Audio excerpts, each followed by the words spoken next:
The president has not made the case, a clear case, for why he has started this war. He did not come to Congress. He briefed 8 lawmakers, but that is not coming to Congress and consulting with Congress. The American people want an explanation, too, and he has not given that to us.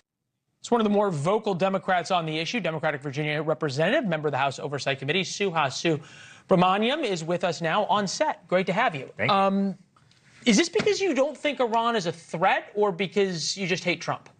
Iran is a threat, but not an imminent threat. Yes. Really? Yeah, I don't think they chant death to America every Friday. But they've been doing that for a long time. They haven't so we shouldn't take them seriously? We should take them seriously, but we should exhaust every diplomatic option as well. I mean, we've been trying diplomatic options for 47 years. But have we? 10 years ago, 2015, Obama had an Iran nuclear deal, right? Yeah, Trump scrapped it. Well, Trump scrapped it, right? So it didn't get us very far. And so what we could have done instead, but what we could have done instead was try to make sure we double down on that. Another bad deal? No, I think we would have gotten a better deal eventually. But so are you against the war with Iran, the joint Israeli-American war to liberate Iran, or are you saying that the war is okay, but there needs to be a war powers resolution or whatever it is?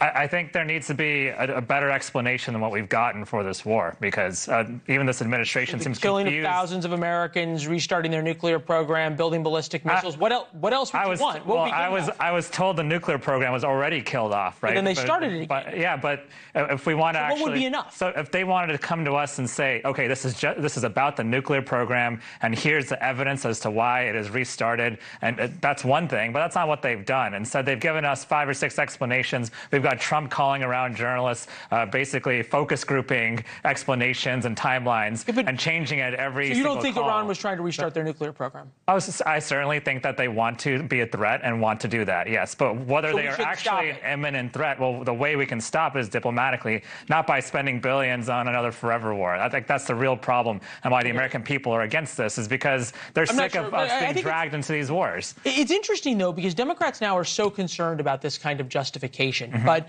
2011, President Obama decided that the Libyan people needed to be liberated. Certainly, Libya was less of a threat to America than Iran is now. We can all agree on that. And Democrats were just fine with it. Take a listen. You're saying that the president did not need authorization initially and still does not need any authorization from Congress on Libya? Yes. I think there's an enormous amount of pressure on Gaddafi right now. I think if he thinks that pressure is going to continue, he's much more likely to step aside. The War Powers Act has no application to what's going on in Libya. So were they all wrong? I think President Obama would say that was the worst mistakes of his presidency. And I think he should have probably not supporting the protesters in 2009 in Iran was an even worse mistake, I would argue, but go ahead. We'll see. Well, I think President Obama should have gotten authorization from Congress, but I wasn't there. But I also think that he had far more buy-in for those strikes than this president has, from the international community, domestically, from Congress. There were members of Congress calling on him to do something to support the protesters, far more than there are now. The reality is There are a lot of members of Congress now calling to end Iran's nuclear program. I was there, so I have a little different perspective on it. I want to get you on this, though. You've got a situation now within the Democratic Party, there are people who are running for office actively on the platform of opposing America's military. This is congressional candidate Nida Alam on Iran. I believe she's running in North Carolina. Take a listen. I'm County Commissioner Nida Alam, candidate for Congress. I'm addressing you directly because President Trump just used our taxpayer dollars to bomb a school in Iran, killing over 100 elementary school children and starting another endless war abroad. This is reprehensible, and I strongly condemn it, as should every elected official. Really? There's a member of the Democratic Party who parrots the talking points of the IRGC, accuses the U.S. military of bombing a school, which didn't happen?